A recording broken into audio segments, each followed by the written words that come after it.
Now that you've been introduced to several techniques that let you objectively record data in the classroom, you can begin to practice your new skills with the classroom episodes on this tape.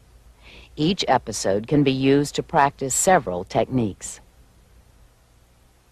This European history class could be used to practice selective verbatim to record teacher questions or student responses, or interaction analysis, including a timeline. And I think Malthus always felt that the ability to reproduce would always outstrip our ability to stay ahead of it. And in the long run, his gloomy predictions, his gloomy sentiments would always come to dominate. Christy? I don't agree with John. I think... Okay, John, you're in real trouble now. Well, with the shortage of land, there are so many experiences going on. You don't have to go in outer space. You can go into the sea. They're doing so many things with the sea.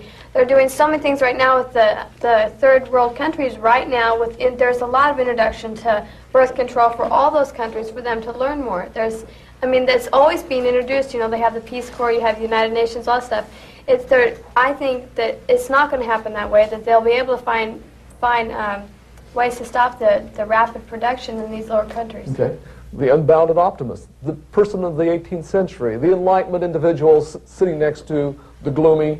Gus. Right. So you got two different points of view. Which one's going to come in? Shen? With your question about, would it apply today, well, today you use like Ethiopia. I don't even think you have to go to Ethiopia. I think the upper and the middle classes in the United States right now are subsidizing so much from the farmers. They get so much wheat in barns someplace or something that they're just paying them not to sell to Russia or any other countries. I think there's probably enough food in here to feed half the world, but the upper and middle classes won't let it be distributed to the world just because that would lower the international price a lot. They won't make a profit off of it. Again, you're saying interests of certain economic groups are going to make sure that the misery of the lower classes continues to endure. Michela, interesting point. I thought that his essay had a serious flaw in it. What's that? I'm sorry we can't get a hold of it. Darwin would agree with me. What would Darwin he agree with talked you about? about the pervading law of nature restrains animals from reproducing beyond their limits, which I don't agree with. And he gave the survival of the fittest to animals and plants, but he just totally left human beings out of that. And there was a lot of infant mortality, and and I was reading it, and it really confused me because I was thinking, wait a minute, human beings also have this thing where nature keeps them in check. And that's what I think. Yes, but he said the necessity of nature operates on humans too. In fact, it's really interesting you brought Darwin's idea into. Darwin's really influenced by Malthus. Double, but the mortality rate will always be going up, or whatever. Okay. Jerry, we're going to stop this with you right here. To go along with what Shannon said about subsidies and everything. We have already far surpassed the amount of mouths to feed in the United States by food. I mean, we've got mountains and mountains of wheat that is just rotting in the fields, and the farmers being paid $50,000 a farm a year not to distribute the food. And the whole focus of his essay is dealing with the fact that in nature, man will never be able to produce more than mouths there are to feed. That was a large focus on the fact that they were never going to be able to produce an overabundance of food. It's always going to be real neck and neck. And if he came into a society like today where there's just a huge overabundance, I think that his theory of natural laws and all that, which the majority of his essay is based on, would just be completely blown out of the water because there's more food than we know what to do with. And, right now. And a huge thrust of his essay was that we'll never be able to produce more than we can feed. That's right. And again, we go back to the point made earlier about he never foresaw, like I was telling you, said the ability to increase. And you say this has made essentially a liar out of Malthus. And I wonder if Malthus would agree with you. Well, I was going to say we're going to end with Jerry. I lied. Because he raises an interesting point. And I think there's a couple people who want to make a response to it, and I think she could have a chance. Go ahead, Tim. I think one major point that Malthus was making in his essay that we aren't addressing, which is the the positive checks are the misery that results from overpopulation. Just because we have a whole bunch of food right now doesn't mean that there's necessarily always going to be enough food to feed the population. Our population, as Scott said, and like in famines in Ethiopia, and Scott said with wars, has been decreased. And so just because, I mean, obviously, it can't always go geometrically higher and double, we'll run out of room. So, I mean, just because there's enough food right now, it doesn't mean that Malthus's theory is wrong. It's just the fact that his theory with the misery has taken out the population. Let me ask you this, Teddy. You have these big granaries full right now, and you know that there's suffering in Ethiopia.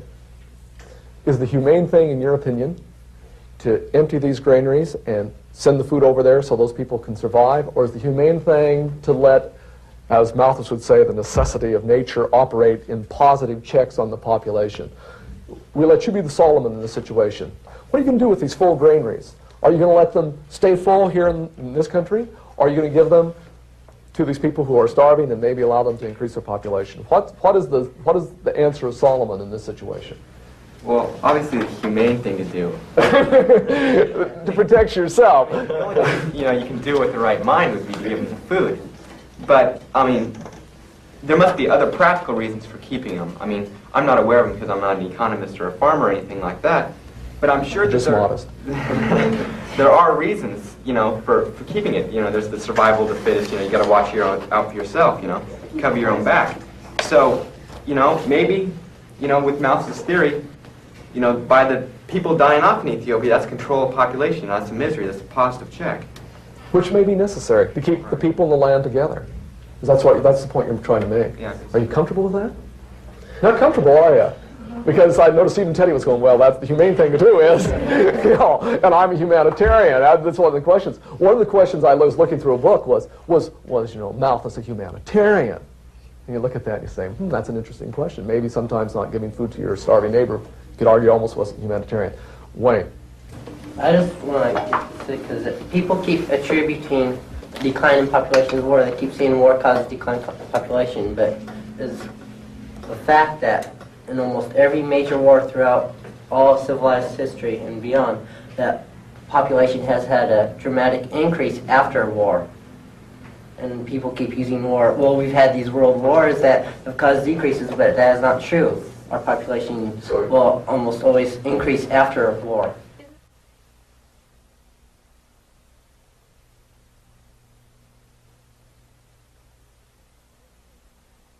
This third grade class is useful for practicing selective verbatim, specifically teacher questions, teacher and student responses, and the verbal flow technique. Here's the next one. How is a bee like a man chopping wood? How is a bee like a man chopping wood? Let's start with Michelle. These things that hurt the man's chopping the wood. It hurts the wood. Okay, so hurtful, is that an okay word? Wouldn't have to be, but could be, huh? Or he could chop himself if he wasn't careful, so it could be hurtful. How is a bee like a man chopping wood?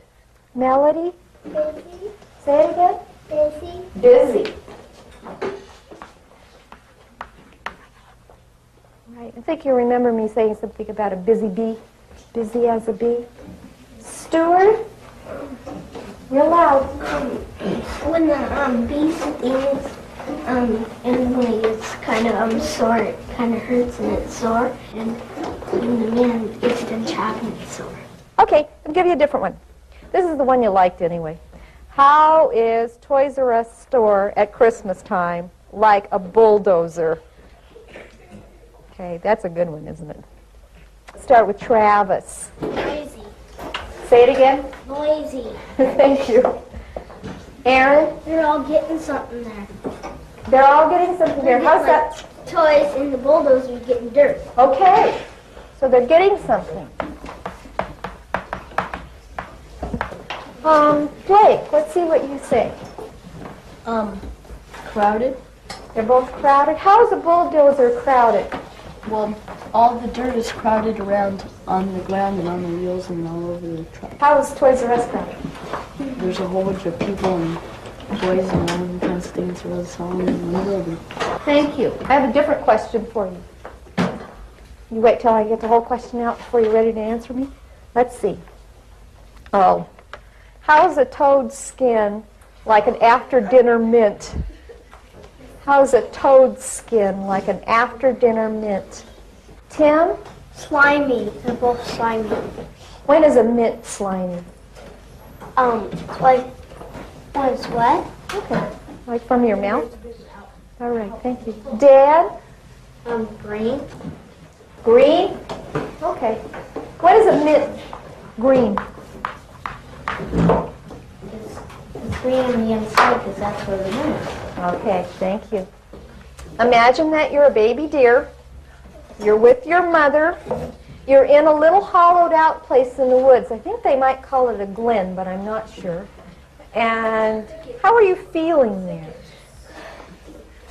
Forrest? Scared. Why would you feel scared, do you think? Because it's so small. It's so small you can, it's like something small can get in there or something. Like a snake, maybe? That would be small that would get in there. Okay, I'm going to change it a little bit. Same deer, same baby deer, but this time, instead of being in this little place with your mother, you're out in a very big, big field. All by yourself, out in the middle of the field. Okay, Josh? Lonely. Why would you feel lonely? Because there's nobody around and you can't find your mom. Right. Okay, thank you, Josh.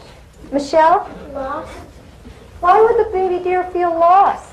Because he doesn't feel lost when his mom's around. Ah, so if his mom wasn't there, he would, huh? Thank you. Okay, let's change it now. Let's think about imagining that you're a grain of salt. Okay, you're in a salt shaker, and you're sitting on the shelf with all your other friends that are grains of salt also. Paris? You might be frightened. Why would you be frightened, Paris? Well, why would that grain of salt make you feel a little bit afraid? You're sitting there with all of his friends in the salt shaker. What might happen? You might be afraid that someone's going to come and eat them or something. You're right. Somebody might come shake them. Blake? Dry. Okay, feel dry. What would happen if the salt wasn't very dry, do you know? It would melt and it was gushy. That's right. It wouldn't even hardly shake out anymore, would it? Okay. Holly? It feels kind of funny. Why would a piece of salt feel funny? Because there's other things around them. Right. You'd be real close touching, wouldn't you? Maybe it'd even be tickly to be in there with all those other grains of salt.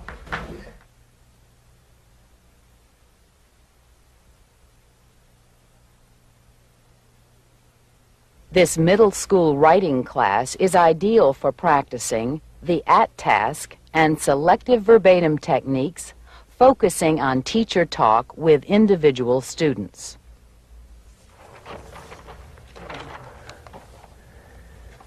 Okay.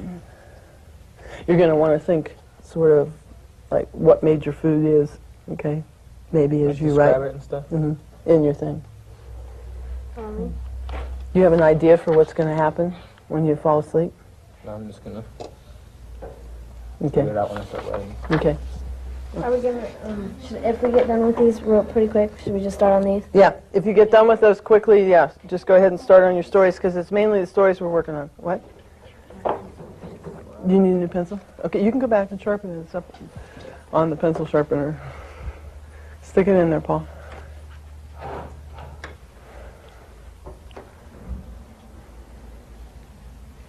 Oh, okay. That's just the guide word, remember? You got to get down here until you find it on the list, and this is the last word on the page. And look at those neat words.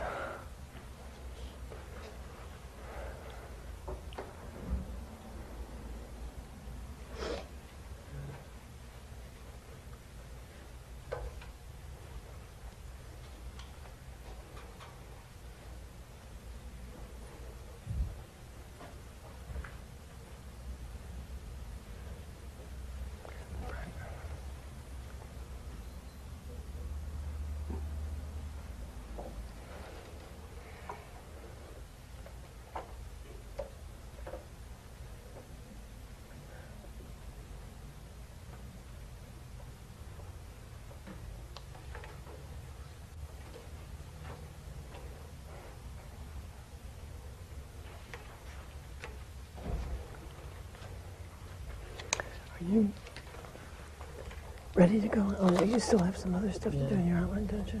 Okay. How far did you get here? Okay. So you still need to finish some work on your outline?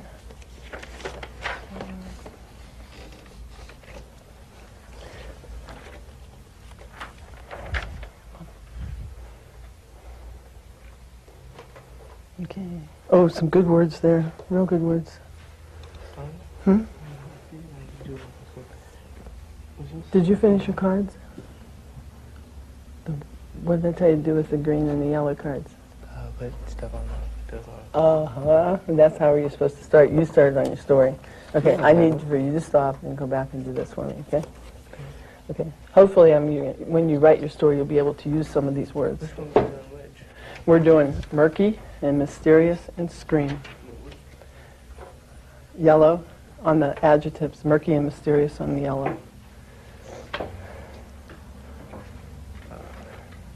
Huh? It's not following through. Okay. Which ones do you You're going to do murky. Do you have an idea of what that means? Murky, yeah, like really, you can't see very far. It's Okay. like water. Okay.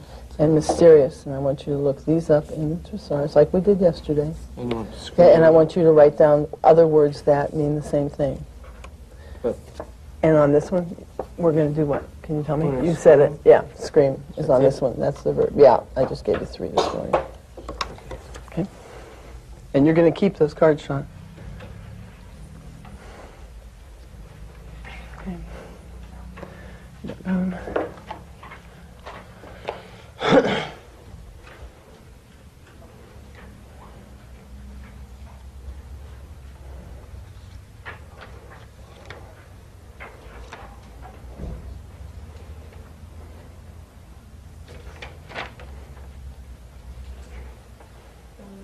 Yeah, Sean.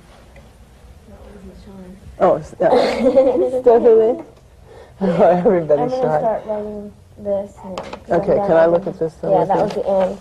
That's the end of it.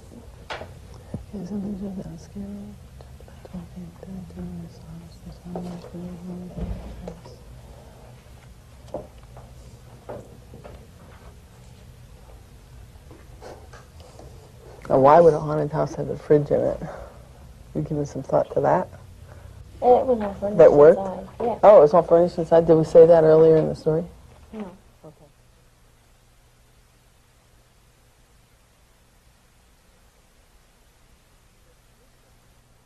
This woodworking class can be used to practice class traffic and selective verbatim, especially teacher responses with regard to positive and negative reinforcement. Ref's looking nice. Huh? Yeah, slowly.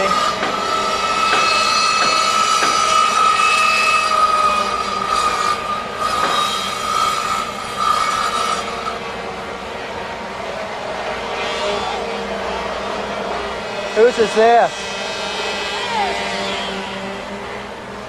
Whose is this? I got the clamp on backwards.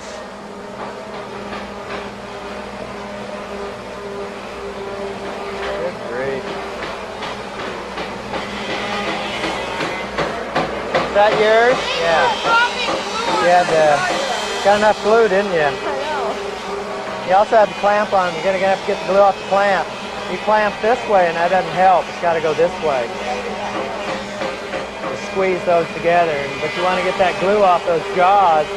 You're going to glue the clamp to it. Could put a piece of paper between them, and then that way you'll be assured that it won't stick.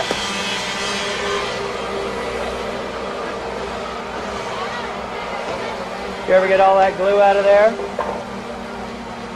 Pretty well. Got a little in here too now. You have to do a little work on around those legs too. Josh, what you got going? Huh? What do you got going? Jewelry box, but there's no black walnut. Sure there is. It is. If you go in the lumber room, see the plywood rack? Go on the back side and down to the end. That's where we keep it.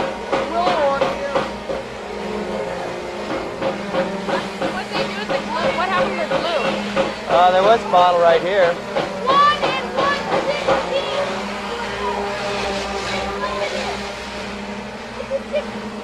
Look at the other side. You need joining. Yeah, this needs to be a little narrower, doesn't it? What you do is, Curtis is busy. I'll go ahead and do it. Bring this too, Willie. Is the plan sheet already made out for that little box up there? That's what I want to make. Box like that. Tom Parker made one just like it, so it's here. If you look up Parker.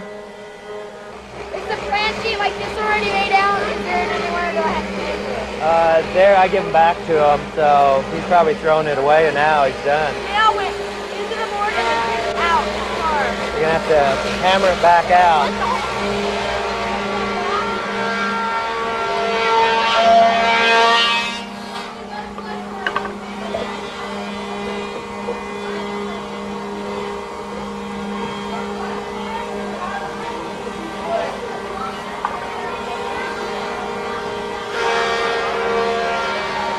Bring the guard up.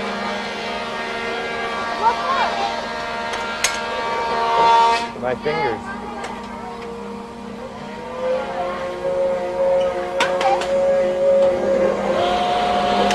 Whoops. Really smart, Blackbird! Yep.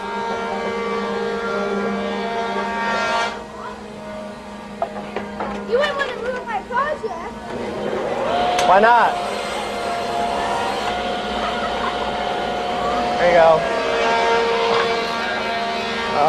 She was hammering it in and then she just hammered it in quickly. Under here. Because it bounces away. I can pull it. Well, it's not going to pull it out of here. Let's turn it on its side.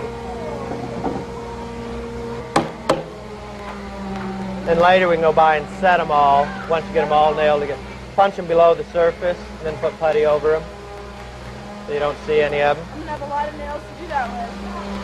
So now the other end should go on a little easier. You got this end to hold it up level. Do I do that today or tomorrow? You can do it today. Yes, sir? Yeah. Well, you got 7-8 minutes. Think you can get it on? Curtis helping you. You probably can.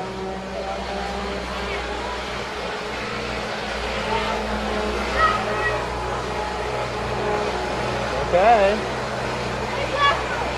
It's like you're ready to get them jointed and cut to width. Look at this. If I put it on even with this side, Right. look at this. We'll move this in. See, that was the problem. The last one was too long. And then you want to measure and get that shelf right in the right place. So, Did you get that one to fit it? Perfect. Perfect. okay, so where should the shelf go at? Where should the middle be? Then take the distance, like between here, 4.5, and you want to place that shelf at 4.5 after you nail this one end on. So now this end on first, and then we can just bend this back and make it thin. Make it even, and then this one it can be moved to be 4.5, the same as this. This time it'll be straight.